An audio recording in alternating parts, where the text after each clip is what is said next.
Hey everybody, Jerome Maldonado, and it is Wednesday, and it is Real Talk on Real Estate. I wanted to come in today. Every day is special, right? So I hate saying that today is special because every day is special. One thing that we're praying for today, as you guys know, one of my staff members and team members, and more than staff, I won't even say staff members, one of our brothers of our inner circle of people that works for us and with us is undergoing some medical procedures and stuff today. So a little shout out and goodwill for Daniel today. So my sidekick is out and about right now, taking care of medical stuff, which we're excited for. But we're still going to continue on with live Real Talk on Real Estate. And today is real cool. We're going to be talking about inflation in the market in general. I'm going to be talking about inflation, how it's affecting the world, but how it's also affecting real estate. And is it time to buy a house, or is it time to build a house, or is it time to invest in real estate, or is it time to do something different? And so here's one of the things, I want to position everybody that's watching to set themselves up for success, right? And one of the big things, even myself, that I look for when I'm going out and I'm working on acquiring real estate for investment purposes, for building, or for whatever that purpose is, I want to make sure it's a win, okay? So the big thing is, how do you get a W in real estate? And I remember in 2016, the recession was tough, okay? I mean, hands down, the recession was tough, and it did something to us investors mentally. And what it did was it scared the shit out of us. Is what really happened is we sat back and go, damn, I thought that I was personally the guru king of real estate, and I was the end of all end, and I was untouchable, right?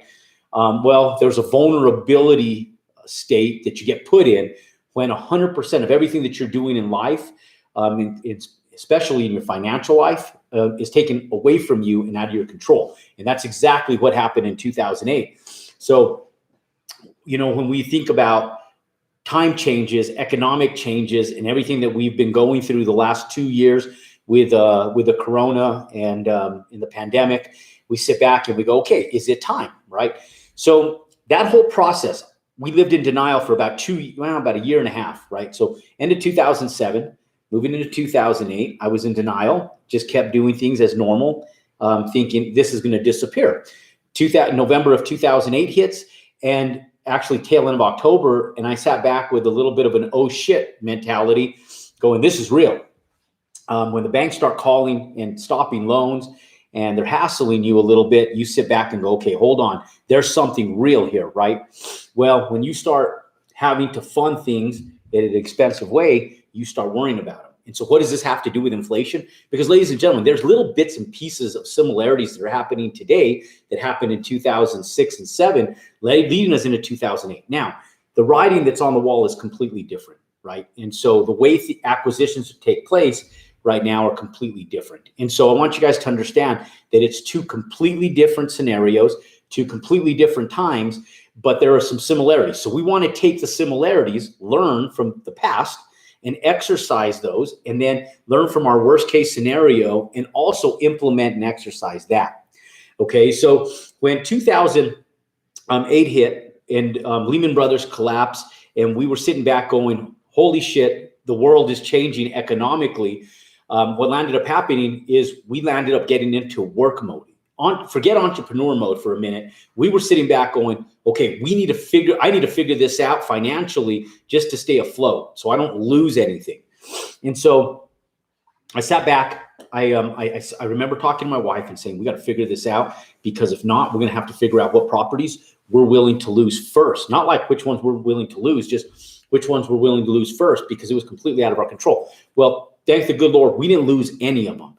And in fact, within 3 months, I had it so well figured out. I knew what I needed to do. We started moving in a positive progression. I remember going to Breckenridge, Colorado as a reward in April, doing some spring skiing. It was a trip that I said, you know what, because I literally worked probably 22 hours a day for 3 months, okay, almost 4 months, where I was burning the candle on both ends of the stick.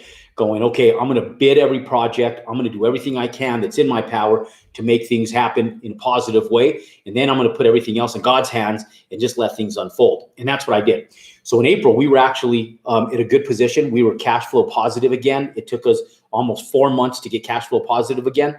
But from November, the end of November, moving into Christmas in December of 2008, moving into 2009, and then that December, January, February, March, we were cash flow negative.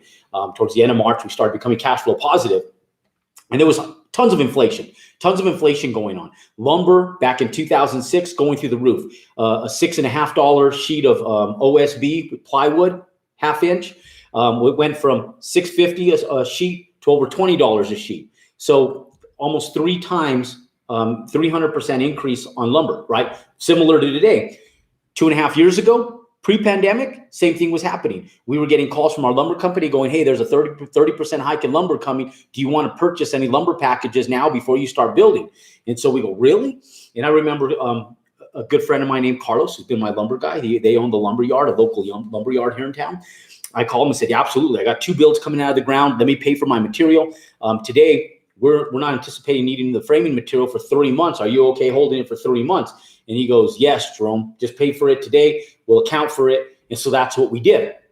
Well, in 2019, I got the same type of phone call from the same guy, from Carlos. And he goes, hey, Jerome, do you want to pay for this material now, or do you want to just build on it? And I said, no, Carlos, let's pay for it. I want to pay for it in advance. So similarities between 2006, 2007 to what we're going through right now with materials. Okay. So going through the 2008 economic downturn, what happened was we continued to build. Okay. So I started doing things as if there was nothing going on moving into 2009, and we just built a little more cautiously. And then the houses sat on the market for a while. So we sat back and said, okay, we need to change our business model a little bit. So we restructured our payouts to our subcontractors. We talked to them about cutting down their margins a little bit. We also cut down our margins a little bit. So instead of making like $110,000 per house, I said, let's underwrite these so we make like $70,000 per house. So they're still worth our time. We're still making money, because the only broke people are people that don't take a profit. And so I had a mentor told me that. It was actually a good friend of mine. And we would go out to lunch, and I remember Pat sat down. He goes, hey, Jerome, I remember my dad telling me this at one point in time. And he said, I'm going to tell you the same thing. I know you're smart. I know you're in business. And he always respected my goodwill, good nature, and respected my business perspective. But I also respected his, and I still do today. I remember Pat sitting back and going, hey, Jerome, he goes, I just want to make sure you're okay financially, because I know that things are tough and I know you have a lot going on. And I said, yeah, Pat, I'm doing good. We're getting through this. And he goes, hey, just remember this. My dad told me this. And he goes, I never met a broke man who took a profit, even if that profit was a penny. And so I remember that, and not literally taking a penny, but really just decreasing your profits, where you're still making a profit, you're cash flow positive, and you might be making less, but you're still profiting. Okay. More work, less profit, but you're still profiting. So that was the mentality. Okay. So I'm going to teach you something totally different today. Totally different. I'm going to teach you guys how to increase your profits with what's going on with inflation today. Similar to what happened in the market then, but some variables, right? So we have a different dynamic. In that day and age, we didn't have an inventory crisis. Right now, we have an inventory crisis. We need almost 7 million rooftops built in the United States right now. Right now, as we speak, as we sit here today, right now, we need over 7 million rooftops. Okay. And you guys hear me say this, well, just buy land, build houses, right? Create inventory. And the answer is yes, do that. So the question is, I know a lot of people are sitting back right now and they're watching this video and they're saying, but Jerome, is now the right time? I mean, we're talking about hyperinflation. There's inflation of all these products going all over the place. We're hearing about the mass need for semi-truck drivers. We can't get this stuff out of crates and shipped and transported over to the end consumers. Hence, there's a lack of materials available for people to buy, right? So I had a contractor call me, a buddy of mine. He's doing some business over in the Hawaii market, and it's similar to what we're doing over in Puerto Rico. And he came back and said, hey, Jerome, how in the hell are you guys accounting for materials out here? And I said, well, we already know, right? So I don't need to go and educate people on the fact that there's a material, that there's inflation and there's a shortage of materials and products available, because the news has already done that for us. So the media has already gotten everybody. They know that it's tough that we don't have enough equipment sitting on the ports, plenty of employees in that scenario, plenty of employees. So those of you guys that think it's an employee and manpower dilemma, it's not. There's enough union paid employees sitting on those ports right now that employment is not the issue. In fact, they have a log of union employees that they can just call on to get out to the ports. Here's the problem. The problem is that there's not enough equipment on that port to fulfill the amount of freight that needs to take place to get that stuff over and into the market, okay, and get it into the retailers, the wholesalers, the people that are marketing it to the builders, the end users, yourself. That's why you walk into like Kroger's grocery store, Publix grocery store, Home Depot, Lowe's, at Walmart, and you're seeing empty shelves for the first time you've ever, like you walk into a Walmart and you see a section that's like completely empty. I've never in my life seen an entire section of a Walmart shelf that's empty unless they were redoing the store for whatever reason, doing renovations or remodeling or something was happening. But the shelves at Walmart are typically always full. In fact, if you walk into a Walmart store at 9 o'clock at night, they have workers bringing pallets onto the floor to start restocking the shelves from everything that got devoured throughout the day. I worked at a grocery store, at a Smith's grocery store, which is owned by Kroger's now. The Smith family owned it. And I remember when I worked there, I was a cashier in my young age. And I also worked doing stocking at night sometimes just to help and get extra hours. And I remember at 10 o'clock at night, we'd pull out the pallets, we'd bring them out onto the floor, and we start stocking shelves. Well, ladies and gentlemen, if you can't get the pallets to the store to stock, that's an issue. And so that's happening nationwide. So my buddy in Hawaii goes, Jerome, what are you doing? Well, now we're getting those big cargo.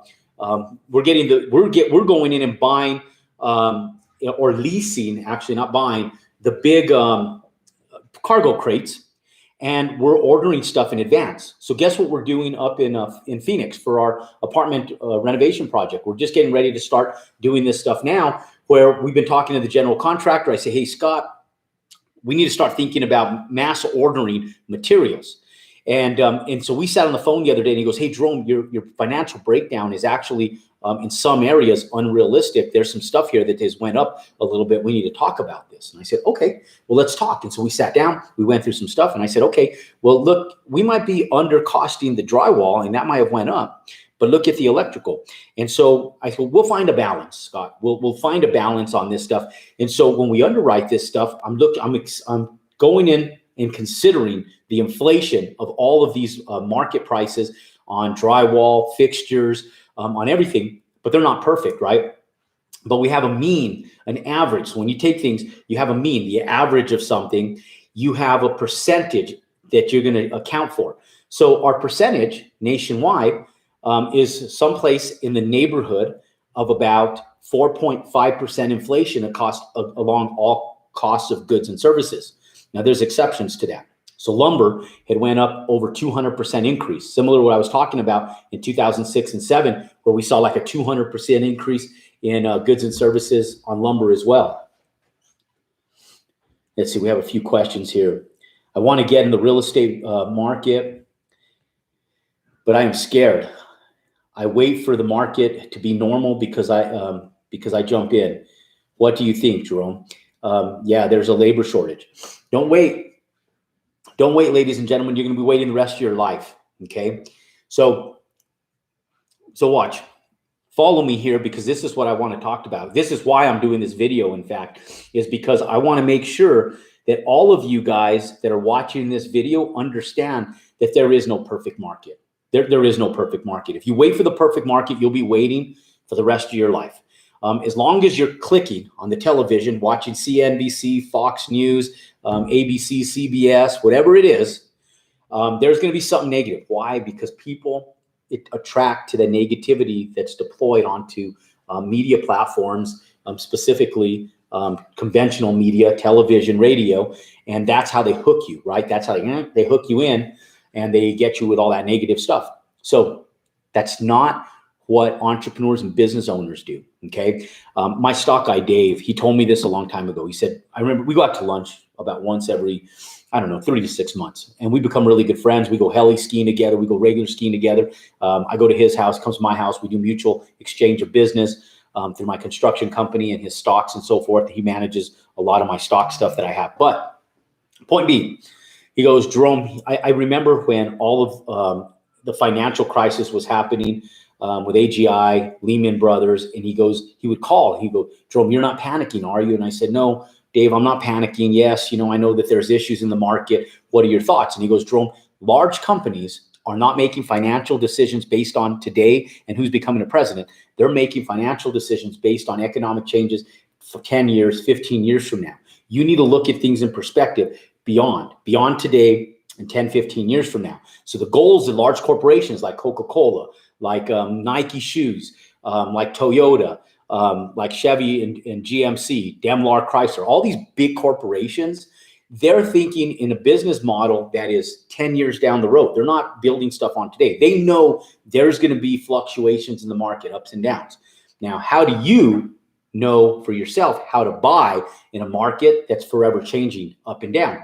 Well, if you sit and wait, you'll be waiting forever. In 2016, I remember sitting back and I finally got a little bit of courage. I'd gotten through all of this crazy stuff from the recession. So yes, ladies and gentlemen, it took me 8, almost 9 years to grow a backbone again, as aggressive as I was in pre-recession, to come in and say, okay, Jerome, let's butter up some courage here, because if you don't, and you continue being a fool, you're never going to start making moves. Because I felt like my net worth hadn't grown in that 8 to 9 years. And the reason why is because I was conservative, right? I was exercising super conservatively. I wasn't educating myself on new market trends. I wasn't looking at past market trends. I was just stagnant in the market.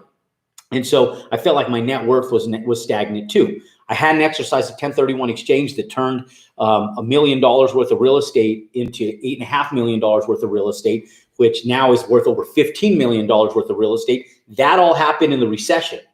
Okay. Worst economic times ever. I took a $1 million modest profit, turned it into over $15 million worth of net worth. And I didn't know that until 2016. So here's what happened. 2016, I started buttering up some courage and I started traveling and I started going in to the Phoenix market predominantly, again, because I had been buying there through the recession. 2009, in April, that's where I started going in and buying distressed real estate. I started going in and buying little single family homes, little fourplexes. I buttered up about 64 units of fourplexes, all in the exact same area. That's the stuff that we deployed and 1031 exchanged into a large 85 unit apartment complex that we still hold today. And I'll tell you that one of the big things is when I went down to Phoenix, I hadn't bought that place yet. That's when I went down to study the market, to start understanding how to buy. And even at that time, ladies and gentlemen, the market was on a positive incline. And so the reason I'm telling you guys not to wait, because you'll be waiting forever, is in 2016, the market was getting so stimulated again that I sat back and go, this is crazy. People are paying X amount of dollars for these apartments now. They're going to lose these things.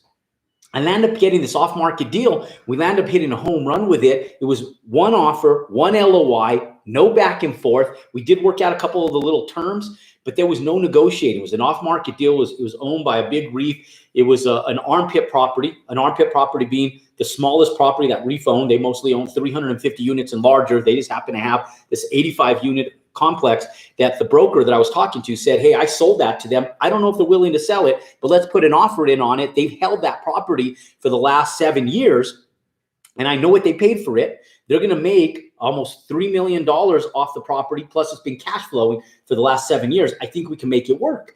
And so we wrote up an offer that was substantially less than what the market was bearing at that time, but they trusted the broker. The broker wanted to be able to help me get into the multifamily industry at that time.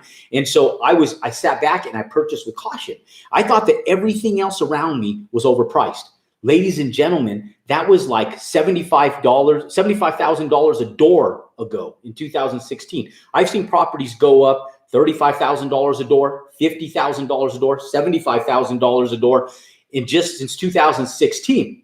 So I sit back, and in 2016, when I thought the market was overinflated, I sit here today going, holy shit, the market still continues to grow and still continues to rise. So point being is you just have to do your homework. You have to know what to buy, how to buy, and be able to invest correctly. And so I'm going to tell you guys what to be doing right now to be investing. Okay. Now, how can I finance a property development business with an average credit score and no money for down payment or a loan? Should I use hard money lenders, banks? Yeah, there's a lot of ways to get money out there. There's no lack of money in the world right now. That's not the problem. What the money, having capital is not the problem. You find a good deal and you learn this game, you learn how to underwrite deals and you can put together a good project. You're going to have investors barking up your door that want to be a part of it. You're going to have hard money lenders and institutional money, especially if you have just an average credit score of maybe a 720. They're going to be wanting to do business with you if you can put the deal together and learn it. So the biggest thing isn't the money. The biggest thing is you learning how to underwrite and find the right deals to invest in. That's the deal, is being able to find the deals, create the relationships, find the project. The money is there, I promise. In fact, you put a deal together, you come to me, I'll help you fund it. Okay. Now, Rick, hey, Jerome, I've always wanted to learn on building homes. What would be the process of getting hands-on experience before I do it on my own? Hey, you need to be a part of our How to Buy Land, Build Houses inner circle. DM me or hit us up on Messenger. I'll have Daniel or Maxim or one of our team members reach out to you and talk to you a little bit more about how to work on this stuff. And also go to Real Estate Domination this year, ladies and gentlemen. I'm going to be covering this in detail. I'm going to be going over the numbers on this stuff to really explain to you guys how this works in detail at Real Estate Domination. And we got a lineup of people. We're going to be addressing the three major issues right now. One is inflation, which we're talking about today. Two is going to be the housing shortage, okay? And three is going to be taxes and how to be able to put up with the legislative and tax changes that are happening right now and profit. And so we're going to be unfolding your 2021 for you. This may be the last opportunity that you guys ever have to be a part of something so substantial with that type of inner circle of people around you all in one event. There's no greater time in history right now that offers opportunity. And so to be at an event with that type of leadership and that type of heavy hitters like Cody Sperber, John Trotman, myself, all of us, we're going to explain all this to you. So I recommend getting to Vegas first and foremost. That's already not this weekend, but the following weekend, and be a part of that, and then DM us and reach out to us. So look, hyperinflation. Here's what happens. You sit back and you go, okay, you're going to build a house. Okay. Let me explain this to you guys in real quick numbers that you guys can utilize. Okay. I'm going to pull up my calculator here. And let's say, for example, you're building, let's say, for example, okay, we're seeing inflation. So let's say that 2 years ago, you're building a house and you bought the land, you're building a house, and you're going to make $100,000 on that house. And let's say, theoretically speaking, the house was worth $500,000. Okay. Okay, that was then. Okay, so that was then. This is now. Now, houses have went up between 16 and 20% in the last year and a half. Okay, so we've seen since the pandemic started 16 to 18%, 16 to 20%. So let's call it 18%. So you take a $500,000 house, okay? You multiply that times 18%. That's $90,000 more, okay? So that's $90,000 more. You guys probably can't see that because of the screen. So we're going to say, so that's plus 90K appreciated value. That's now that same $500,000 house is $590,000.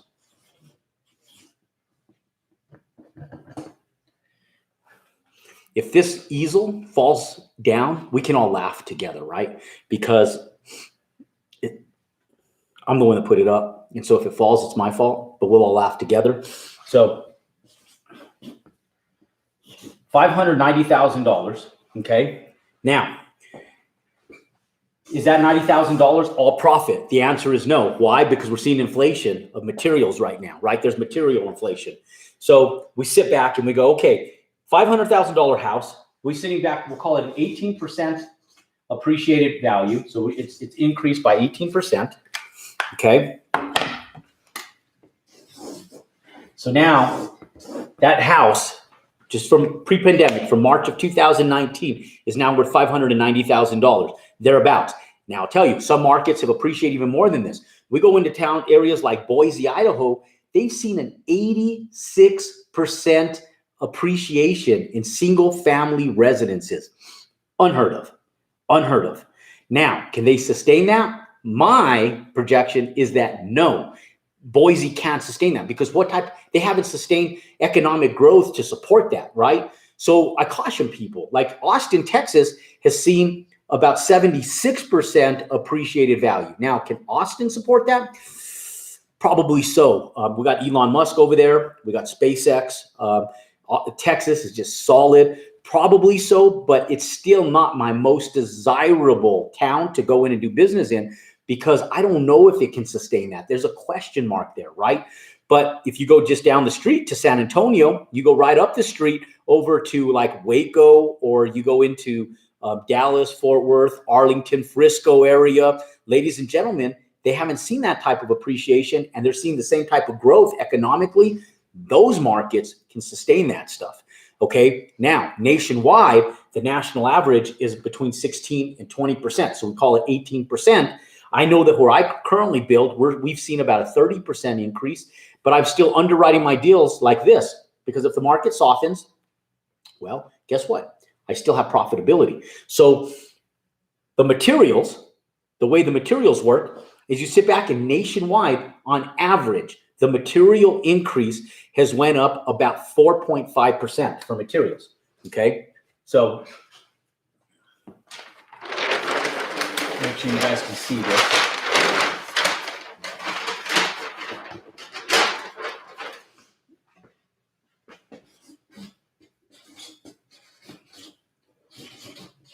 So materials are up.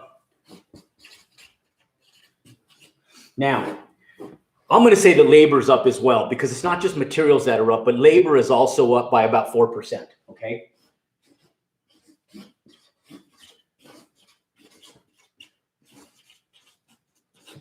Okay, now this number is pretty true. Like cement has went up about 8% for just the cement.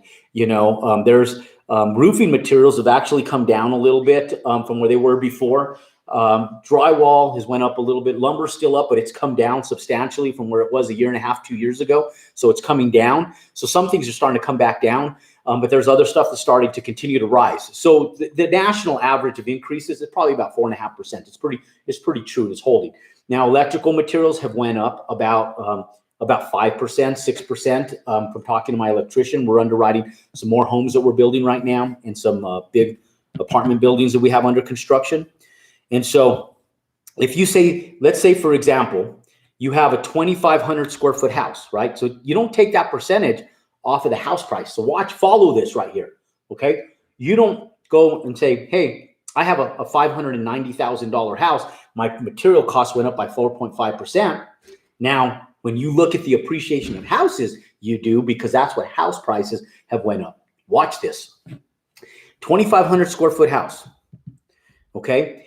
You multiply that by about $125 a square foot. That's what it costs us in-house. It actually cost me less, about $115 to build a really pretty house, higher end, semi-custom home. But the way we teach in our business model is how to obtain the right contractors, subcontractors, and build these things out at $125 a square foot. So you take a multiplier, material and labor, 2,500 square feet times $125 a square foot. That's going to be $312,000. Okay. So build cost, $312,000.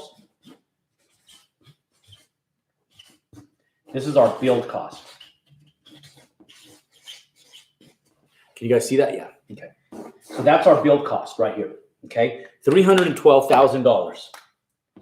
Now we have labor increase and we have material increase. Together, it's about 8.5%. So you take that $312,000, you multiply that times 8.5%. Oops, I did it by 85%. So 312 times 0.085. That's an increase of $26,520. So let's just call it $27,000. So it's going to be plus, you're going to be positive 27K. Okay, so it's going to cost you an extra $27,000 in build cost to build that exact same home. Let's just round it up and call it 30,000. Okay, so we'll just call it 30K. You're going to get nickel and dime, 4,000 more for electric, 4,000 more for plumbing, 3,000 more for heating and cooling. Your lumber costs are starting to come down a little bit from where they were pre-recession. And so you're not going to get pounded there. Your roofing material might go up a few percent, maybe an extra $1,000, $1,500. Your cement might be an extra $2,000. So every trade is going to go up $1,000 to $3,000, $4,000. And so if you sit back and you look at this, with this model right here, you made $100,000. Okay, 100K profit. Now you take 90 and you subtract the 30, $60,000, right? Okay. So ladies and gentlemen, even with an increase of the national average of 4.5%, plus we accounted for labor increases of another 4%, ladies and gentlemen. You may or may not have labor increases, but I want to exercise this on the line of caution and say that I know for sure that these guys are marking up the materials and stuff, and they're taking advantage of what's happening in the media, and they're saying, oh yeah, everything's just more expensive, materials and everything. So they're underlining their pockets with an extra $2,000, $3,000 per project because it happens. We do it, right? Labor's expensive. Our insurance has gone up. That we have some natural disasters where our insurance, workman's comp, general liability insurance, that stuff has increased in over the last few months, over the last year. And so now you take 90K, you subtract 30K from it, so minus 30K. Now you have a $60,000 added profit based on this number right here of 18%. You went from making $100,000 for this house to making 160K.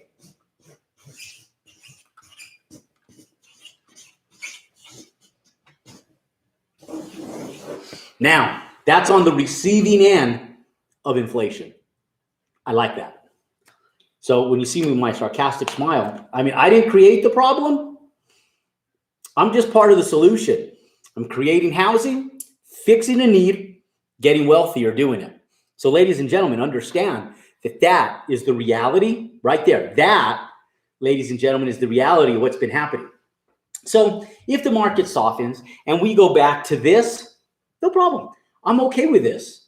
I'm okay with that $100,000 profit. I'm okay with that. But I like this better. Don't you? Right?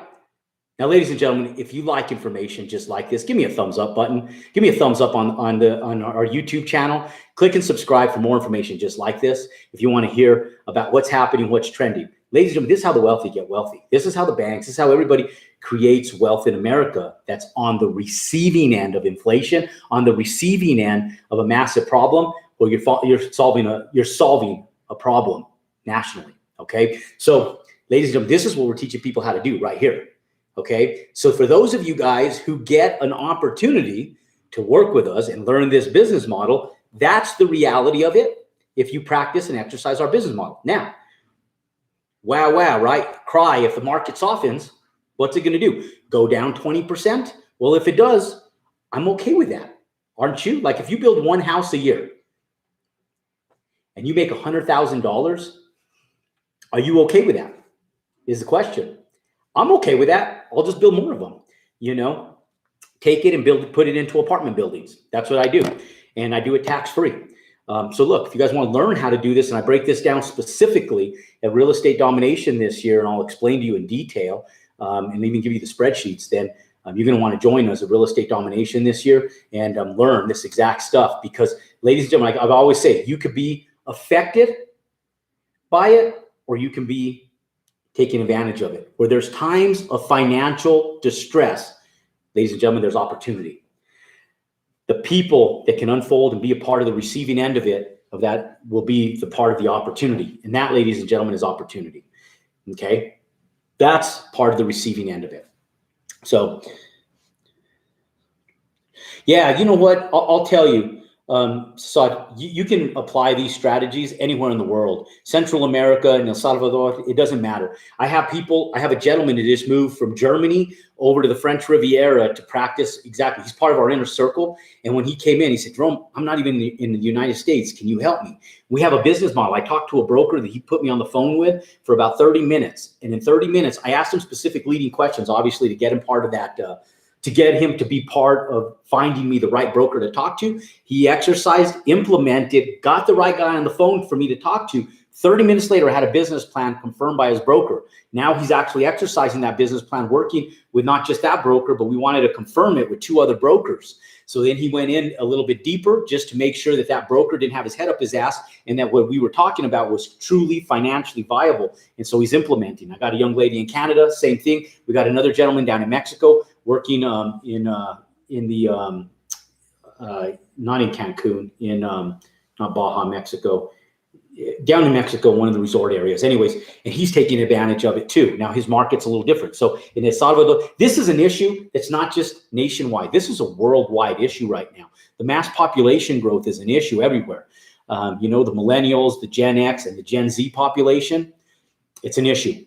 Mass population growth, not enough housing. The 2008 recession hindered people's ability mentally to go out and continue building aggressively. So the amount of homes that got built after 2006 went down exponentially by about 25 to 30%. We still are behind. There's still not as many homes that were being built pre-2008 today than were being built in 2006, 7, and 8. So we're not even back up to that number yet. And so how did we get here? Because of 2008. So ladies and gentlemen, 2008 continues to pay us from what happened in the fear and the scarcity mindset that's still in your guys' minds, the people who lived it, and they're still sitting back gun shy to go out there. So the big builders like D.R. Horton, Pulte, Toll Brothers, LGI Homes, all the big builders, they're not even building to the quantity they were pre-2008. Now they're trying to vamp up to get ready for this shortage. But ladies and gentlemen, it's going to take them a decade to get all the land acquired, the entitlements, the building process, the sales. We have a decade, ladies and gentlemen, or thereabouts, to sit down and take advantage of this. Then you can deploy that into multifamily housing, where you can go in and create rooftops through multifamily, passive income, cha-ching, cha-ching, cha-ching, every single month. And you can deploy it tax deferred or tax free legally by exercising our bills that Biden is trying to attack right now. But I don't think they'll go, all of them will go through. There might be 1 or 2, but we'll teach you how to take advantage of what the wealthy do with real estate, so that the people that hate Trump for not paying taxes, well, shoot, like him, hate him, whatever. You don't have to like the guy. Just learn the process, right? Just learn the process so you could take advantage of it financially and deploy your capital into real estate, long-term holdings, passive income, where you can deploy it tax deferred or tax free the legal way that your accountant will help you with. And we'll teach you those strategies. Let's see. Mr. Jerome, do you think I should start with flipping houses or building brand new houses? I want to get in the game, but you're telling me to start with flipping houses instead of building new houses. Look, guys, ladies and gentlemen, I'm not a fix and flipper. I hate fix and flipping. I buy buildings and I'll flip buildings. I do it every winter, but I'm not a fix and flipper. I hate it. I've done it. I don't like it. There's too many variables in it, and my profit margin is skinny compared to what I make buying land and building houses. You guys do. If you guys ball up for one house, butter up the courage to come in and work with us on one house. You'll never want to do a fix and flip ever again, and I'll tell you why. Now, does that mean that I won't do one? No, that isn't what that means. I'll do one if it makes sense. Like give you an example. I found a lot that's 4 acres. The homeowners association is a 2 acre minimum. It's a mountain town, so you have to have 2 acres, real rural area, but higher end homes. And I'm buying the 4 acres, so I'm going to subdivide it in half, build a brand new house on half an acre. On half the land on 2 acres, and I'm going to take the piece of shit house that's on there now. And as we're going to tear it down, not the whole house. We're going to tear down the inside to renovate. And when my framers go in and build this new house, I'm going to take them into this fix and flip, and we're going to fix the walls, put in some partitions, readjust some stuff to make some nice walk-in bathrooms and closets in there. And then when the drywall guys go in and the electricians go in, they'll piggyback them because they're next door to each other. I'll make $150,000 to $200,000 on the fix and flip house. I get the land for free, so I'm going to actually land up making about $250,000 on the new build because I'm buying that distressed house with all that land. The land comes as part of the purchase of that piece of shit house, and I get the land for free. And so I have $100,000 worth of land that I get for free in the piece of shit house that I'm buying. I get to build a house on it, plus make $150,000 to $170,000 on the house, plus $100,000 on the land. It's a $500,000 project in profit My profitability will be $500,000. That's a fix and flip I'll take on any day of the week, and I'll do both of them in less than 6 months. It'll probably take me 5 months total time spent on that one little project, $500,000 profit. Ladies and gentlemen, that's a fix and flip I'll take on. But I'll tell you that the variables, buying land and building houses, is substantially less. I did it. I remember pre-recession, I was doing it, making like $30,000, $40,000 on average on a fix and flip. They were taking me the same amount of time as a new build. And I'm sitting back going, why in the world would I fix and flip for a $40,000 profit when I could build new and make a $100,000 profit? I don't have to deal with the bullshit unknown variables that when I open up the walls with air conditioners not working, bathtubs, faucets, leaks in walls, roof leaks, and all this other crap that I don't want to have to deal with, when I can just build new and know what the variables are in front of me.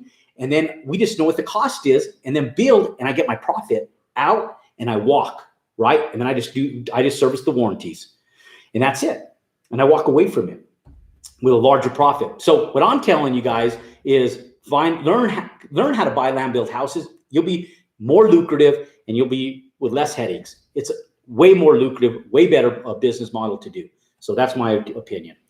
And I'm biased because we figured it out, right? The people that are working with us, they're biased because they're figuring it out now, working with us, and they're implementing, they're doing it. So my suggestion would be bag the fix and flip, buy land, build houses, put that into passive income and profit from it long term.